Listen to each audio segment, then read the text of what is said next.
नमस्कार. आज आपण बनवणार आहोत झणझणीत मसालेदार आणि अगदी घरगुती पद्धतीची भिजवलेल्या वाटाण्याची रस्सा भाजी. एकदा ही रेसिपी पाहिली तर पुन्हा दुसऱ्या पद्धतीने वाटाण्याची भाजी बनवणारच नाही. त्यासाठी वाटाणा रात्रभर भिजून घेतलाय. सकाळी स्वच्छ धुवून कुकरला 4 शिट्ट्या करून घेतल्या. त्यानंतर कांदा, खोबरं, तीळ, खसखस, धने भाजून घेतले.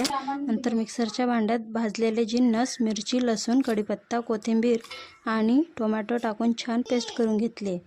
मसाले योग्य प्रमाणात भाजले तर भाजीची चव अनेक पटीने वाढते. त्यानंतर 3 पळ्या तेल टाकून त्यात मोहरी, जिरं, कढीपत्ता टाकून त्यात केलेली पेस्ट छान परतून घेतली आहे. ही भाजी गरमागरम भाताबरोबर खूप छान लागते. मिरची पावडर, हळद, कांदा, लसूण मसाला, धने, जिरा पावडर, मीठ टाकून मस्त तेल सुटेपर्यंत छान मिक्स करून घ्यायचं आहे. त्यानंतर भिजवलेला वाटाणा टाकून 5 मिनिटे छान उकळी काढून घ्यायचे. रस्स्याची कन्सिस्टन्सी तुम्ही तुमच्या पद्धतीने ठेवा. अशीच व्हिडिओ आवडला असेल तर एक लाईक, शेअर नक्की करा. तुम्हाला ही भाजी कशासोबत खायला आवडते?